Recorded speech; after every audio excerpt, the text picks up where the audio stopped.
Lake Willoughby is a southeast trending basin. Willoughby is a glacial lake that is over 300 feet deep, in places, making it potentially the deepest lake entirely contained within New England, and second in the area to only Lake Champlain, whose deepest point reaches around 400 feet. Estimates for the lake's depth range from 300 feet on the low end to as much as 340 feet on the high end.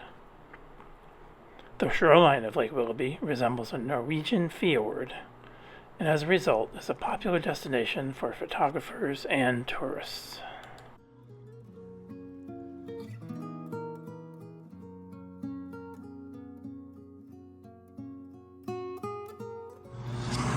Since I'm only here 2 nights, I opted for glamping and easy lake access. All the nice RVs. And all of a sudden, there's a Subaru Outback. Doesn't quite fit in, but suits me. Right across the street from the lake, though, so I just walk across and put the boat in the morning and head for the North Beach.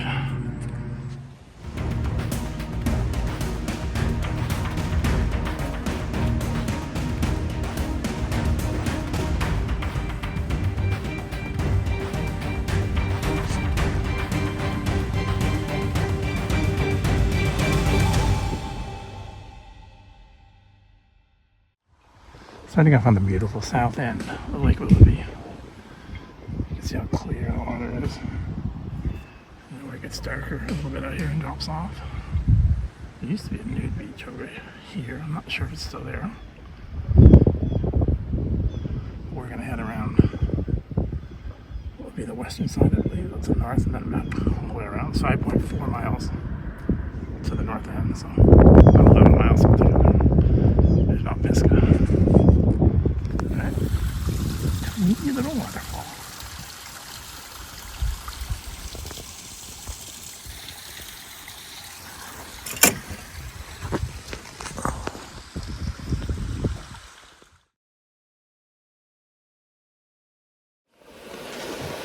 It's one of the many, many, many streams that flows into this lake.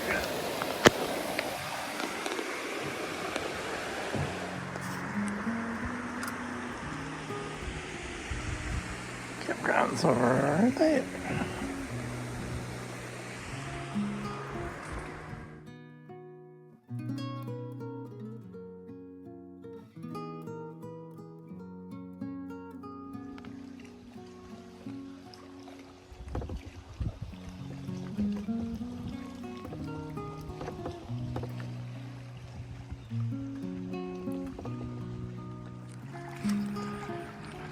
Getting to the open end of the lake, just past the base of the mountains, and it's a little bit windy, but not bad.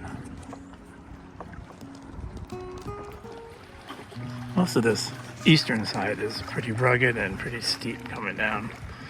The development on the lake is mainly far northwest and northeast. It's really a small part of it. Then there's a campground on the southern end and 3 or 4 houses down there, but other than that, it's undeveloped. It's fun to watch how trees develop.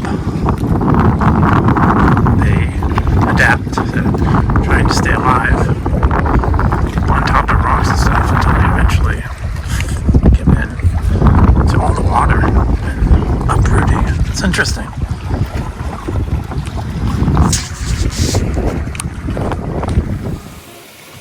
Another little waterfall that I could hear from way out on the lake.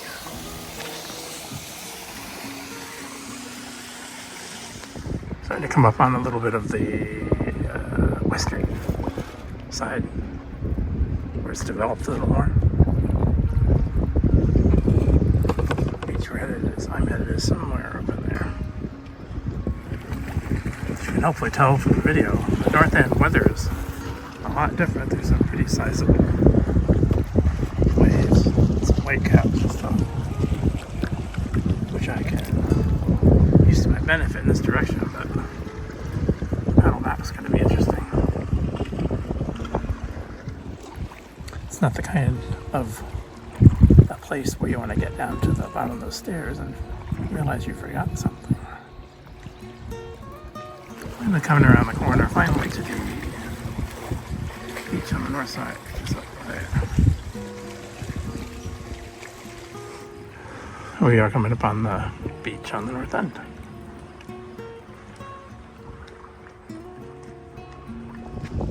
There's a quick look back in the other direction. Can't really see where we came from because it's around that bend on the left, but it's about 5.4 miles. It's going to be considerably windier than I had anticipated or than the weather report said, I thought, but paddle back is going to be challenging, but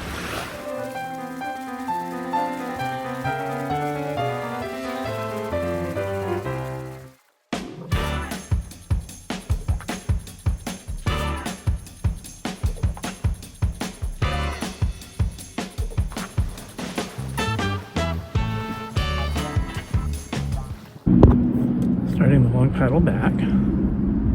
The wind seems to calm down a little bit, at least in this part of the lake. We'll see. 5.4 miles back. Wind's died down quite a bit, so I'm kind of cruising up the middle of the wider portion of the lake. The paddle border over here has the same idea. That's where we came from. About there. Head between those mountains that we came out on and to the south end. As you can see, the wind's picked up considerably. And we're going straight into it. Coming back between the mountains, hopefully it'll be less windy. I didn't film anything for the last 20 minutes because there were 20-25 mile an hour winds straight in my face, and if I stopped paddling I lost a lot of ground that I worked hard for. So this eastern side runs right along the highway, as we can see. Seems a little less windy here. Hopefully it'll stay this way. I'm pretty beat. Finally you can see final destination, the south end down there. This is not a minute too soon. This has been a way harder paddle than I anticipated. Because the wind is right in my face.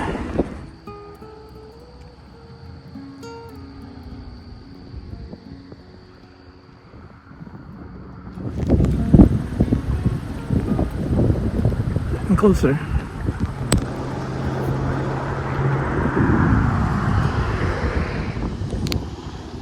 The last half mile or so.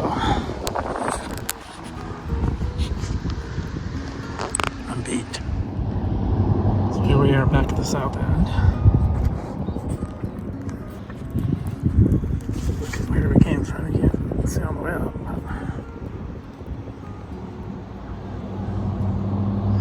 That was a challenging paddle on the way back. As challenging as I've had in a while. It took me over 2 hours to get back, compared to an hour and 15 minutes up. But well worth it.